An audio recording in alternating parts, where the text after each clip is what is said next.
it's exactly. easier with the Exactly. competitors. Yeah.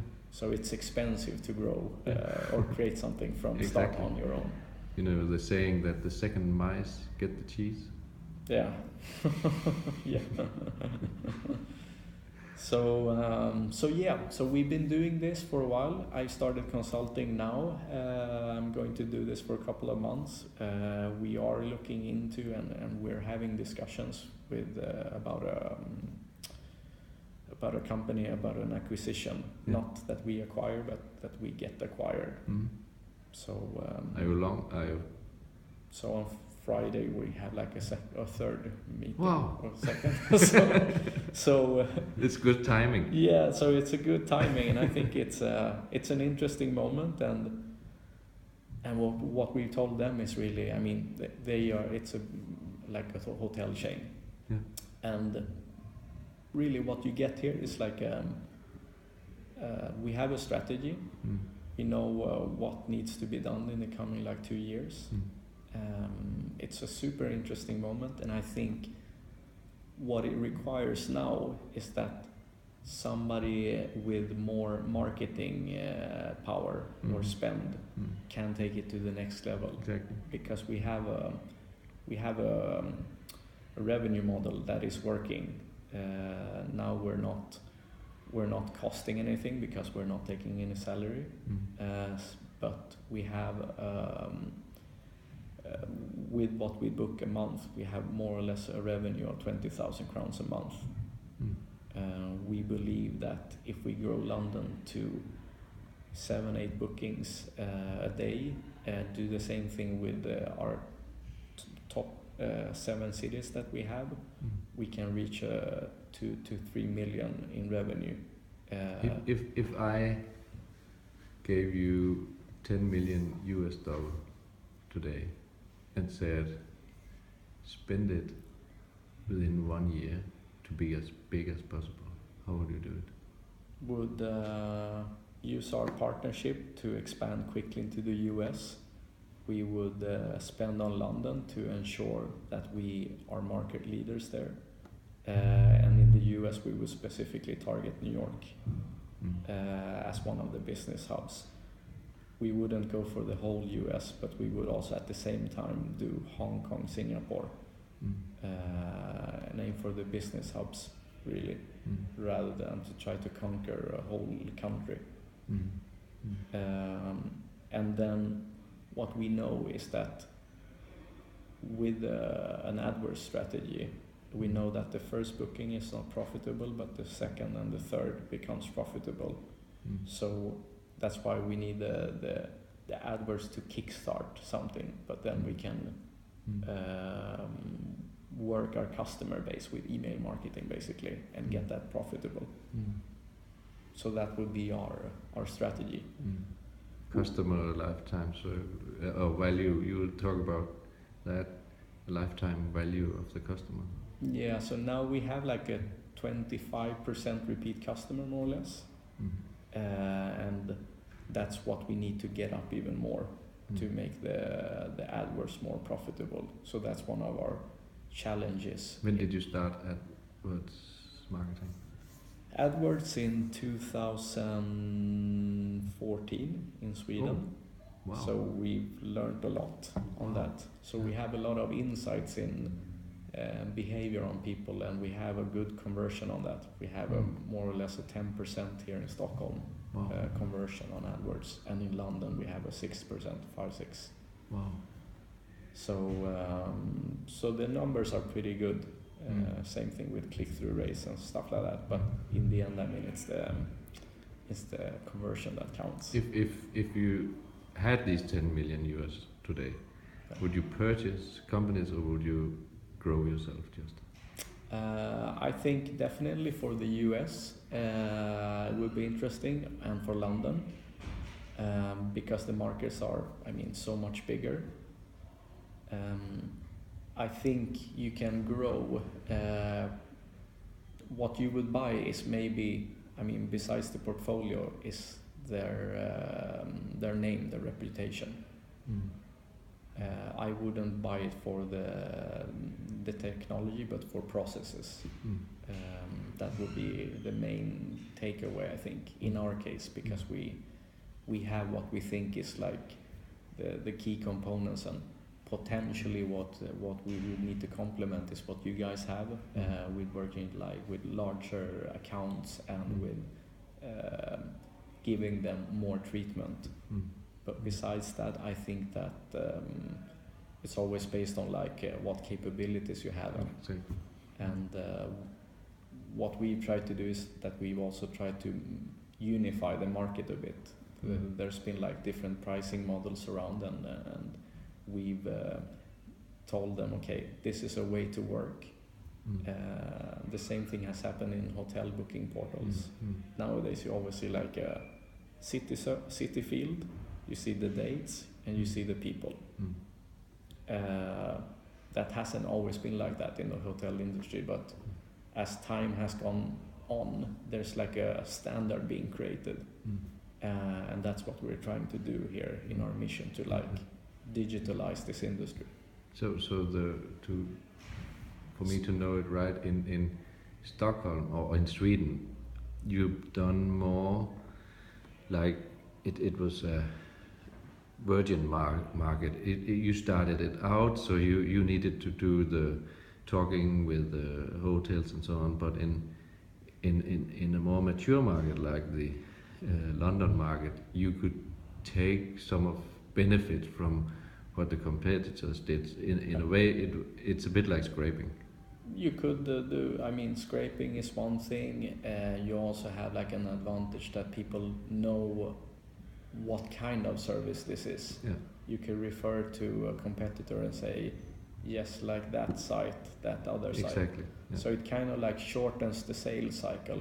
It's not the first time they take a decision like that necessarily. And this is based on like going for the ones that are already doing this. Going on the new ones, then you have the same challenges as you have on the virgin market. But it's very easy to see who already is on some of the sites. And I think that's because I spoke to a lady that used, now she didn't anymore, work for this Finnish company that have started in London also. They said, Venue. Yes. Yeah. And she told, I cannot remember the name, how many, but it was extremely many that she signed up in London, and we were a bit, is she telling the truth? But I think it's because what you are telling, that it's much easier to onboard when there is already somebody. Yeah. And it's also, and it's also deciding on your return of investment. If you go to Malmö, you won't have as much traffic as you will have in London. So one place will potentially give you more business in London because more people want to book in London. But the AdWords will be very, very expensive. AdWords are very expensive then. Yeah, the AdWords are more expensive, and that means that you need to work better on like the retention and repeat customer. So that puts more pressure in that part of like the of the life cycle of a booking. So post booking and tools, and also give them tools to review, give them tools to create trust. Who, as you see the market right now on a global, I mean the number 1, 2, 3, how do you see it? That's the interesting thing, and that's like that's why it's a super interesting moment right now, because there is no global market leader. So this is a market that is like taking shape. There are like local actors. There are a couple of actors that are in different countries, like Breather in the US is also in the UK. Yeah, we spoke to them as well. But nobody is really like dominating the whole world. And if somebody can take on that position, I mean, that's like that's an interesting company. Yeah, it is, absolutely. And do you think you will sell to this hotel chain? Potentially. I mean, if the right conditions are there. I think also like one of the good things to have like a bigger organization is once you start to work with the different time zones, you need to have presence in the US, for example, because things happen more in real time and you need to be more responsive. Our CEO was talking to different in America last week. So, it's I mean, if it's on the West Coast, it's like 8 hours or something. It's so that's like a unforeseen effect of the time zones, which is tricky to handle, I think. So can you postpone this purchase to be purchased? Can you postpone it? You can talk a little longer, so we can have a talk as well. Absolutely. Absolutely. It's always good with a beauty contest. Yeah, no, exactly. No, absolutely. No, I think I would love to have a good dialogue. I mean, of course, I want to have a good deal, but I also think it's equally important also to have somebody that can take this to the next level. Me and my co-founder, we love to build. Now we have a process, we know how to recruit, we know how it works with the business to get traffic in. We need to scale it up, but we're not the best people to maintain. I mean, to do like maintenance, and that's why when you say that it's good to have an English platform, and then you can work with English-speaking people when you hire new staff. What country would you do it in? You've been watching Spain, and today I think Spain is wonderful because there's a lot of young, skilled people that is unemployed. Yeah. But is there another favorite country for you to employ? Yeah, I mean, if you're talking about developers, I would say Poland. Costs 25,000 crowns, Swedish crowns, to get a junior developer, 40 to get a senior. That's a pretty attractive thing. It's more or less half. I've used Poland a lot as well. It's good. And the level is good. I think Spain, the level is not equally good. It's trickier to find good talent. But in marketing, would that be Spain? Marketing, potentially Spain. Depends. I mean, if you want to do direct sales, sales representative, UK is perfect. It costs £10 an hour. You have a local person that calls. So it always depends a bit on the thing. What's good in the UK is also that people are used to that. Not everybody's English. So if they hear that somebody has an accent, it's not a big deal because it's the UK in a nutshell. So it could even be somebody from Romania, some of the Baltic countries with a good English level.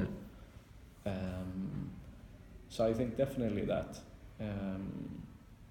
So I think like a lot of like the Baltic countries is a good bet for the English level. Technical skills are good, and it's the same time zone.